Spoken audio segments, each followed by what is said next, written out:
Welcome to the Living Room Vibe podcast. I'm your host, Danny Lourdes, creating a space where real people have raw conversations. Make yourself at home and let's get into it. Today's guest is someone who understands both sides of the healing journey as a guide and as a traveler. Samara is a licensed marriage and family therapist and the founder of Strength and Serenity Counseling.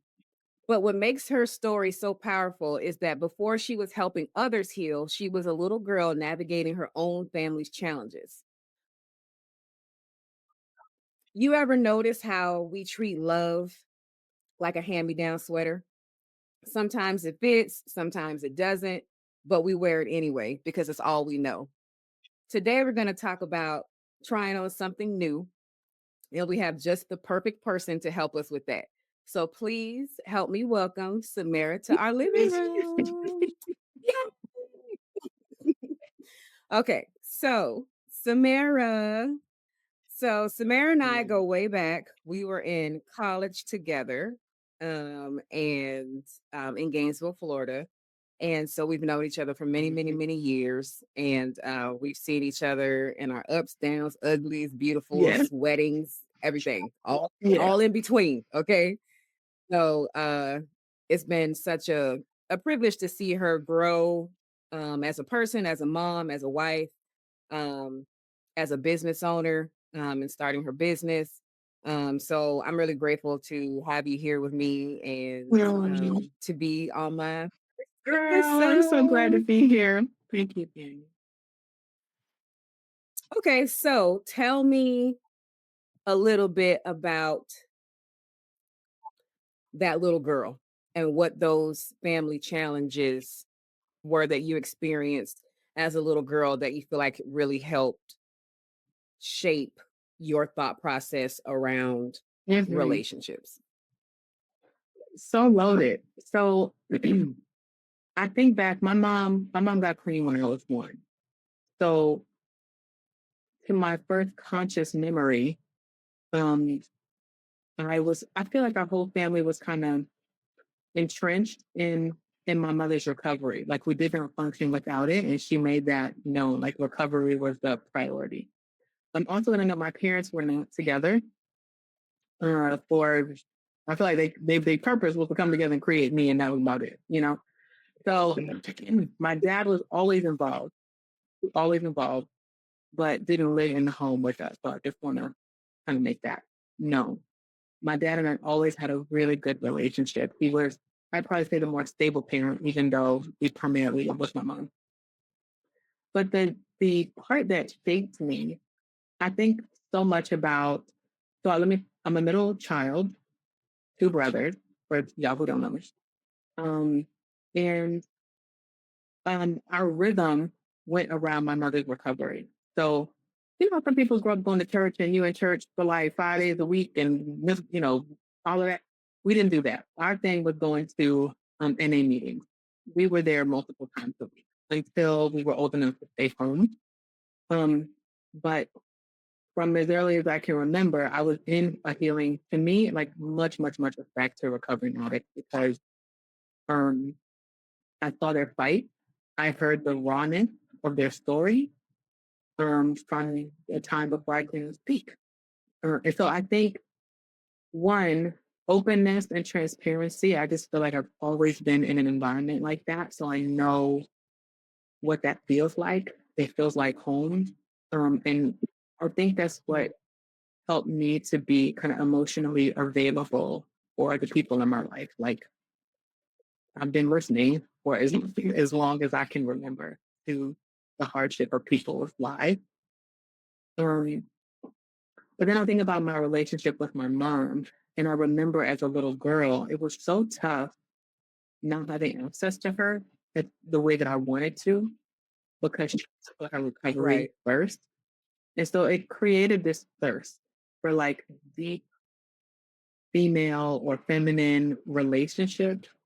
Because the one I had with my dad was super secure. Like I didn't need anything extra in that department. But with my mom, I always was wanting. And I think Mm, that helped to shape. I used to call myself for a long time emotionally needy, like I wanted so much this depth, this closeness, this friendship with cousins, aunts, teachers, um, friends. Like it permeated a lot of my younger life where it was like big, big, big priorities to me. So um that's the first thing I think about. Of like as the little girl, I was so I don't know, I had a really deep capacity for love at such a young age, wanting to both give it and receive it. And that's carried Mm. with me for sure. When did you first realize that your relationship patterns were influenced by your childhood experiences? Mm, I want to say probably high school, high school, because that's when I became aware. So we moved from Brooklyn to Atlanta in high school. And it was the first time in my life when my mom wasn't there. So I was living with cousins for a while, and then my dad eventually moved down. And most of my high school career was without my mom. And so it just became like a really big glare that I still can remember. First Sergeant Howard, she was my ROTC instructor in high school, adopted me. My English teacher, Miss Candace Watkins, big shout out to both of them. We became like a mom to me. And so I just noticed my relationships with older women, it just carried heavier weight. And I knew it was in correlation to me missing, needing, wanting from them. Um, I think in terms of like peer to peer relationships, that became more obvious when I went to college. Um, because I was the kind of friend like you can call me, and it's not as I'm not as available now, but for most of my adult life, you could call me and be like, "Yo, let's go to the grocery store together. Bet I'll see you there. Hey, can we go grab some food? Bet I'll see you." I was just always available to the people around me, and and then I also wanted that reciprocated a lot when I was in college. So the sensitive part of me that I didn't make as verbal, like I didn't say this all the time, but I know I felt it pretty deeply, was I wanted to be included so much in like the details of other people's lives. So it meant the world to me when somebody just called me randomly and was like, "Yo, what you doing?" Or "Girl, let me tell you," blah, blah, blah, blah, blah, blah. Like those things. I would say it wasn't I don't think it became like an unhealthy thing until one relationship in particular where we both was just I feel like kind of got swallowed up in each other, or a friendship where I got swallowed up. Well, life didn't matter outside of my relationship with this one person that went into college. Um, and that's when I started to recognize like I was not comfortable being by myself. Some people, you one of those people, like you go have a good time all solo. And I was like, I'm not even going to the movies by myself, let alone going out to eat solo. So, yeah, the older I got, the more apparent it became.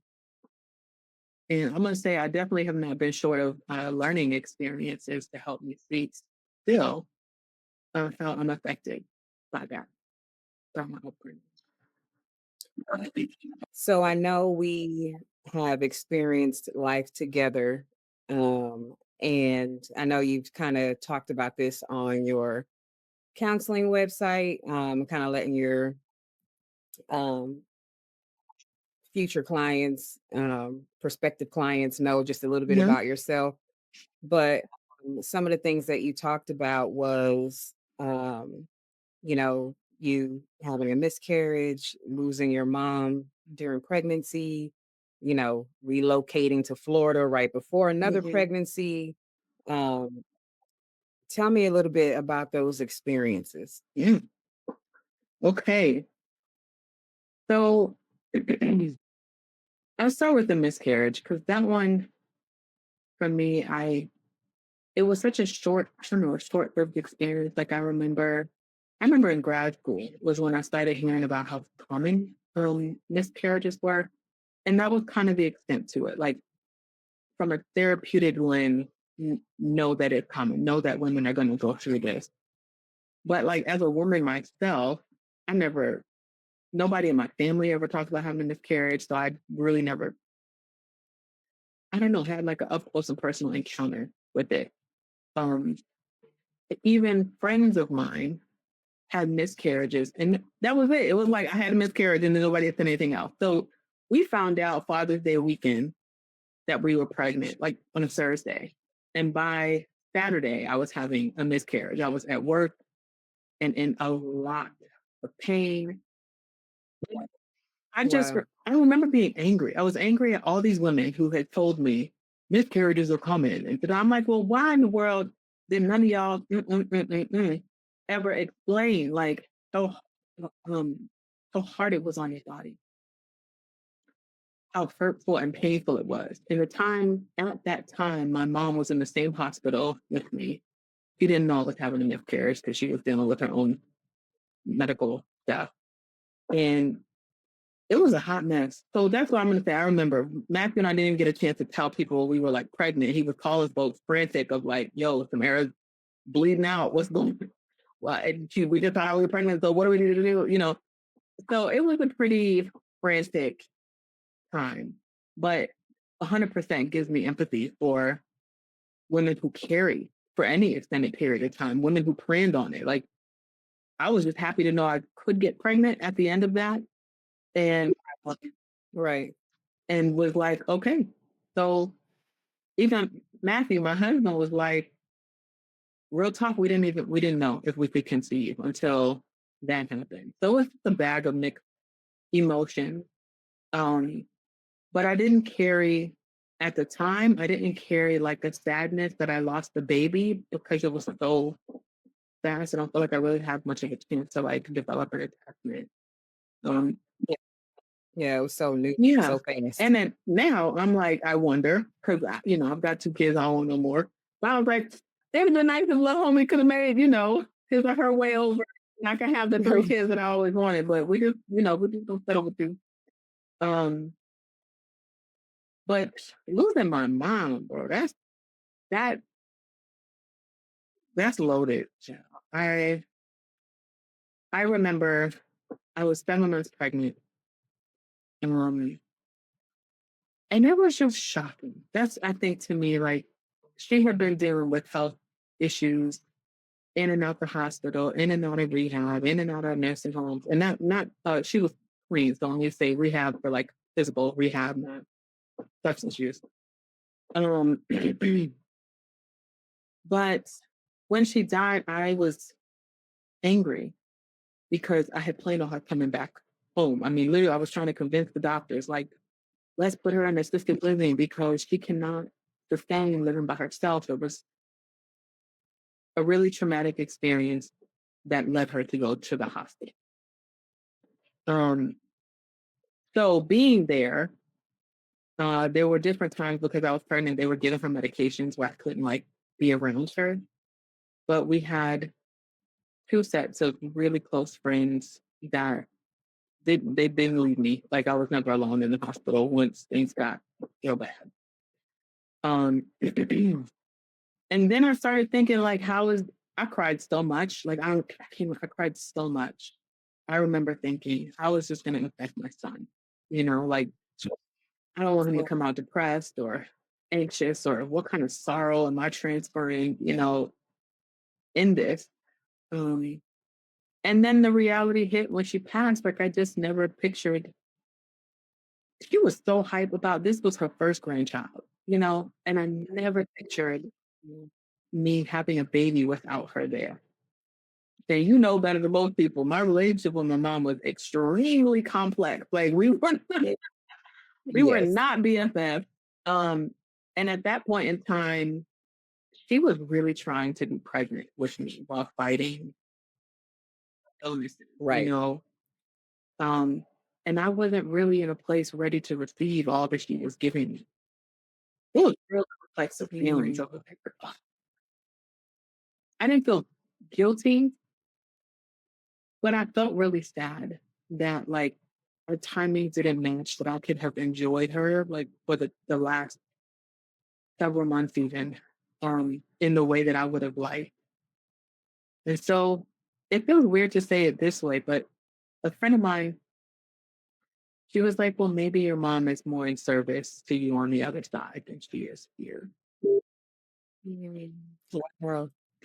And when I tell you Matthias used to have these moments where he'd be in his room by himself, cracking up, I'm like, oh, she got to be in there because my mother was she was wild, but she knew how to have fun. And so there's a piece of me where I'm like, spiritually, I hold to that her guiding force is still around, even though I don't get to see her, feel her. Um, parts of her are still here with us. And that has helped me. But it's still crazy. It's been 8 years since she's been gone. And wow. And sometimes I'm still like, what in the world? What in the world? There's live a life without your mom, no matter how complicated the relationship is. They were challenging. And so moving to Florida, we were Matthias, my fellows like a year, just about a year when we moved from Missouri, which we were there for 7 years. And I didn't know I was pregnant. Girl, I didn't know I was pregnant. I just kept getting sick. And my tell is that when in my first trimester, I can't eat any greens. They all taste like trash to me. Dude. And once that happened, I was like, dang it. I wanted to have another baby, but again, she was not playing. Okay, she came when she wanted to come. And Literally. right. Okay, right. So yeah, moving to Florida was a big, big, big shift. Our relationship with our church that we were a part of at the time shifted big because we were no longer in the leadership role, which we had been previously. I feel like my own identity was being reshaped and not being able to practice my faith in the way that I was used to. Having physical limitations because the girl had me in and out of doctor's office, chiropractor, pelvic floor. We was in all the places because she had me hurting a lot. So my experience with life just felt so limited and restricted then. And I think that was the beginning of my peel away from people in the same way that I used to. So because I had to spend a lot of time alone, resting, or in some kind of physician's care or doctor's care, I think that shaped um, my physical healing arrested some spiritual healing for myself that was unplanned, super, super good though. Super good. So all these things to me kind of coming together. Oh, I should also say, I always thought I was going to be a born mom. So for any moms out there who maybe had an idea of what motherhood was going to look like, and then you got slapped in the face with reality, I relate. Okay, I relate. Yes. Amen. Hey, I just remember thinking the mother-daughter relationships in my family history were so trash. So I'm like, what? God, what you doing over here? Having me have a girl. All I felt was fear. Fear. And so I think working through the other side of fear, like what could be possible, that I could create a relationship that's like deep, meaningful, connected, healthy, regulated with my daughter, where we don't break off. Because I left my mom when I was 12. She left her mom when she was 12. It's been like a pretty harsh detachment. And I'm like, ain't my 12-year-old going anywhere away from me, no way.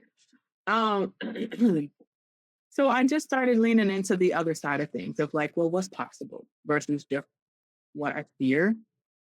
And she turned out to be, well, I'm glad she came second. I don't know if I had any more kids after her, but she turned out to be such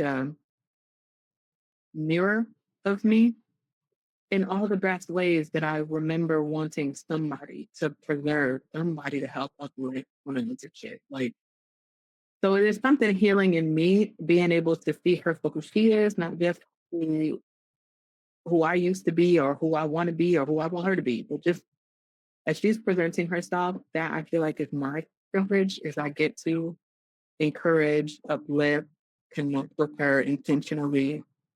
Um, and so that feels like to me they're a part of my transgenerational healing or intergenerational healing, you know, is what I get to create with this little girl. Just in loving her and staying connected to her is breaking so much of our family stuff. So I'm glad we're talking about the kiddos because I want to know more about, I want to hear more about how your parenting with Matt and taking all of these things into account in your past, how's that affected your parenting with Matt? Um, and I think we established that Right. Matt is your husband, in case anybody missed that. But yeah, just how has it affected your parenting um, with Matt and trying to break those generational Mhm. patterns while you guys are building your own Mm. family unit? This is definitely the hardest thing we've ever had to do. Because it feels like three generations of work at once. Um, Mm. Matthew came from his own, he's got his own layer of trauma. And the part that I'll share, because we shared publicly, is, you know, having a history of physical abuse in his family.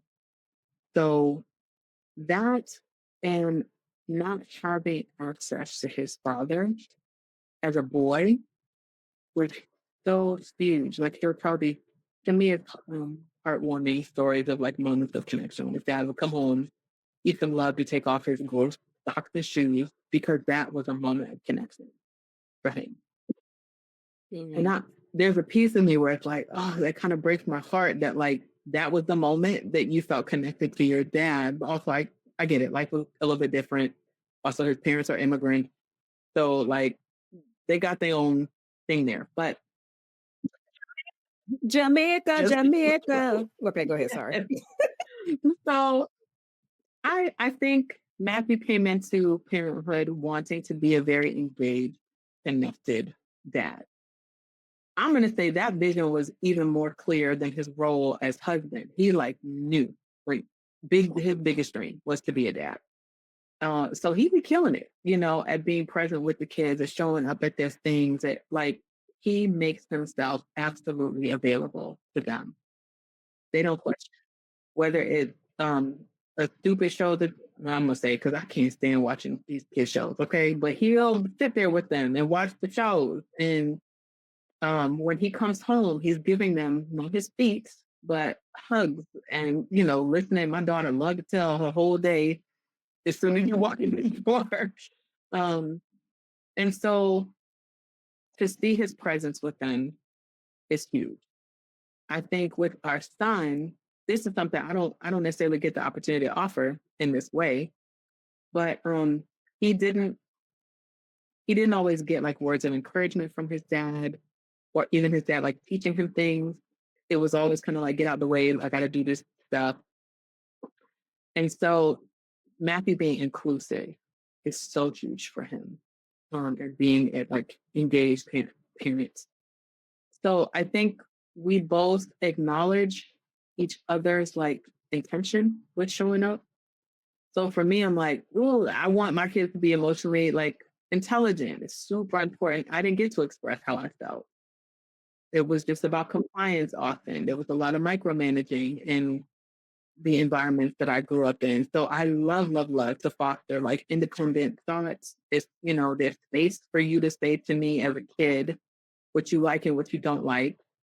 Uh, I would say I follow Mhm. rules, but there's more space for them to be a person, a little person, with our guidance. And so I think the hard part is when we just when old patterns show up, So something for me that's triggering is I can't. My mom, when she disciplined us, in addition to getting a whooping, she would be rant for like an hour, bigger, bigger, bigger, bigger, and it's not just engaging in conversation with anybody. She's just going off, right? So my nervous system cannot handle that. And when my husband is like in his own rant, um, how do I say this? He's had to give me space to work on the things that trigger me and vice versa, which I know is hard because I'll say in the moment while he's trying to implement some like discipline, we're gonna have to find another way because this right here is triggering me and my stuff, and I really don't want us recreating the nervous system I got for these kids. So, what is another way that we can go about this? And I think for him, on the flip side, is he's used to his mom's presence. Like his dad was there to lay the hammer down, but his mom was, I would say, the custodial parent, primary parent. Just She, oh, okay. yeah, Disciplinarian. yeah. So I think it can be easier for him to let me do the discipline, but for him to take initiative in it, which he often does. It's like we're not playing good cop, bad cop. We both, we both. We both.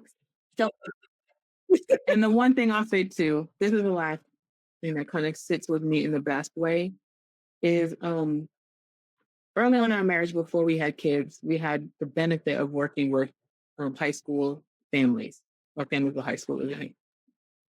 And it always like irritated him when he would hear a father say, like, I'm helping the mom. And man, he's like, these are my kids. Like, I'm not helping you raise them. We're my kids. So there's an Right. ownership that gives us both freedom and saying, hey, right now I'm on this podcast with you. He's not babysitting, right? He's parenting his kids. And so I don't know. Right. I think there is a freedom in that we both get to show up in the ways that we want to work intentionally. We both get to show up in the ways that are fun and creative in how we parent. Like he loves video games. I could give two craps about them, right? Um, but I love reading. I love going outside. There's space for all of us. That's the parts for me that feels like it's good. It's good that not one of us is like dominating what the parenthood experience looks like, feels like. I genuinely feel like we're a team when it comes to how we're showing up for our family. That is the thing right there, boy, is the being Right. team. So I love that about the way you guys parent and how you work through things when it comes to the kids, when it comes to your own relationship, and like you said, your own triggers and his Mhm. own triggers, things like that. Um, as you being a Right. therapist Mhm. has been through the fire of lots of things in Yeah. your own life. What's been the most surprising thing that you've learned about breaking generational patterns? That is more intuitive. It's a more intuitive experience than I would have thought. Because I think, sure, there's tons of books that tell you how you should raise kids or what values should be most important. The piece that those resources lack is they don't include everybody's story, you know? So I think when I look at people like you and me and some of our closest friends, how we show up in parenthood do not resemble how we Friends, say less. it does not. And I love, love, love that it's not necessarily a shot at the women or people who raised us. Um, but it almost feels like more amplified space of like, we didn't get what we needed, even if our parents tried their absolute best. We didn't get it. And so Right. I think there's something in all of us that says, this did not feel right. And I don't want to repeat this. To me, I'm going to call that intuition. Um, and Mm. so I think every generation, even in the most dysfunctional families, often try to push that needle intuitively. My mom got beat and left in basements, didn't be with car parts and never told she was loved. Okay. So my mom beat the brakes off me, but never with a car part. And she always told me she loved me. That was her pushing the needle. And so I feel like nobody told her, tell your daughter you love her every day before she goes. Nobody said that. She just did it because she knew that was what she wanted and she wanted to offer me something different. So I think all of us intuitively have something that springs up that says, I want to try this differently. And often, more times than not, that's the area that we succeed in. It's the part that we intuitively want to give. So let's talk a little bit about resistance. Okay.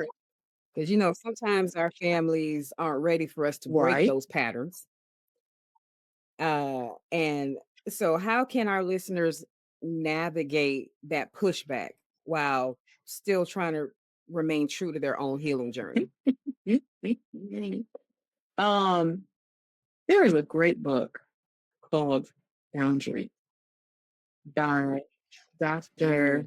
I believe it's Nedra. I don't know if I'm pronouncing it right, but Nedra Twab. Y'all go look that up. Go look it up. She also has one related to this exact thing called No More Drama. Boundaries in the Love family. it. But two things come up for me. One, emotional boundaries. You and I differ big time in there. You have a very strong personality, and once you have your mindset on something, it really doesn't matter what anybody else has to say. Whereas for me, I'm over here hella sensitive, and I need to, I might need a couple days before I'm ready to like deal with other people and what they have to say, and then I got to recover from what they said. It's like it's a lot. So I think emotional boundaries can be super helpful to practice. Like I have to tell myself, this is what I'm doing. I have to have those conversations with myself. I decided, my example, I'm not going to hit my kids. That is often not promoted in Black culture. And definitely, I mean, I can't tell you how many cousins like, girl, stop. The only white people do that, and then you see how their kids be turning out. This is the narrative I hear. And I'm like, But look, I ain't gonna lie, there's some truth to that. okay. We Just a little bit. can go in conversation about this, but to me, I'm like, I saw the impact of it on my kid. Well, on my son, who's super sensitive, highly emotional. It didn't produce what I wanted. So for me and my family, it's not the vibe. Also, remember, I'm coming from a background with micromanaging parents. I am so great, Right. so great at compliance. It's taken most of my adult life for me to work on stepping out on my own. Again, you don't have to, you have a problem. So you gonna see that differently. And I would say some of my family members who don't struggle with anxiety and people pleasing in the way that I do may also see that really differently. So I say emotionally boundaries for me, that's okay for somebody else to have a different perspective. I am deciding how I want to show up as mom. I am deciding what I want the culture to look like in my family. And I'm also okay having more conversations if people want to about my decision, about my decision. So that might look like, girl, I don't want to hear nothing about that because blah, blah, blah, blah, blah about white people. And I'm like, okay, so let's talk. Do you want to have a conversation or you just want to tell me your opinion? Because if it's just your opinion, then okay, consider it heard. We're moving on. Still not hitting my kids. But okay. I am willing, though, to go into the depth of the conversation as to why not. I've learned a lot of people don't give a shit to hear the rest of why I'm doing what I'm doing. So often I can just say, thank you for sharing, heard, moving on. The other side to that is you, in terms of healing whatever generation you're from, it is, who you date, pursuing a higher education, pursuing a different career that's outside of what the family normally living in a different location than where your family lives. Like it doesn't choosing not to do drugs, or if everybody else in your family is doing drugs. Like, pick whatever the thing is. You have to know your own reason why and be willing to protect it. Mm. That to me is so huge because you're going to have to give account, especially if you are in Right. connection with your family. And it's, That's so true because I feel like something that I feel like has helped me in that same space of the pushback and the resistance from friends, family, whoever, strangers, um, is having myself understand that just because I don't want to is valid right. enough reason. I don't have to give an explanation. I don't have to explain myself. I don't have to drown it out into trying to convince you as to why I'm thinking the way I'm thinking, but just having the peace of mind and spirit to just say, because I Mm-hmm. don't want to, and that being Mm-hmm. valid enough, because I feel like a lot of times we explain Mm-hmm. ourselves to death um, in trying to protect that Yeah. reasoning. But just realizing, like, just because you don't want to, or just because you said no, is valid enough. And I think sometimes we at least for me, we can try to protect the relationship too. I Mm, don't want to lose you. So I m- maybe want to over explain myself or act like I'm in agreement with you when I'm not. Okay, I love you. right. And so that brings up a whole nother thing of being willing to have some distance. I don't think everything has to be Mhm. canceled. Like, I ain't talking to you no more. But it could just be I ain't talking to you every day no more because I don't Mhm. feel like hearing your BS about what I'm doing, or I'm gonna see you once a year, twice a year at this family fasting. That might need to be what it looks like, you know. Yeah. Right. Yeah. So that's interesting that we broke away to there because my next thought was how can someone tell the difference between a healthy relationship challenge and a generational pattern repeating itself? Awareness. You can't. If you ain't got no Mm, insight or if you're not willing to look at yourself, have hard conversations with yourself, about your family, you won't. You won't be able to discern. I don't think. Um, I agree. so I think I think that's been the biggest for me. That's been the biggest growth that and work that I feel like I've right. been putting in for myself. It's just having awareness, of what triggers me, of what I like, what I don't like, of situations. Just I think it's really helped me center myself and keep my peace Mm-hmm. about me, Mm-hmm. you know. Um yeah, I think that's been very helpful. It's just that And awareness factor. sometimes it's hard for folks to like look back. I can't tell you how many times in therapy people will start and be like, look, I'm trying to deal with what's happening right now. I do not want to go back into my childhood and blah, blah, blah. And I'm not trying to blame my parents. I've heard Oh my God, that's been me. I'm like, why we gotta go back to you know, 3000 BC before I right. could just talk about what's Right. right now? And I'm like, brother, man, we're going to be missing on some important information if we don't go back. Because so Mm, like you, I love how you started off um, this podcast episode. It's like you started off with my little girl. There's so much that she's still. I'm gonna say that we all have our inner child within us. Sometimes they be hella active, and people don't even know that they're responding, not to their grown self who has, no longer in those environments. But when you repeat in pattern, baby, them younger versions of you be hella active, and how Man, when I say kicking and screaming, scratching walls like a little demon child. And I'm like, what is right. happening to me? It's they are begging to Yes. be heard. Yes. And they will make sure that they Yeah. get heard. And that's to me where I'm like, okay, if you want to see if something is healthy, start with making yourself aware. Amen, girl. So tell me what's one piece of wisdom you wish someone had told you when you first started your healing journey? Mm. or just want tell me something that you feel like you wish you would have just known when you first started your healing journey that would have been helpful. It almost sounds cheesy, but what's ringing for me is like I wish someone would have told me to listen to myself,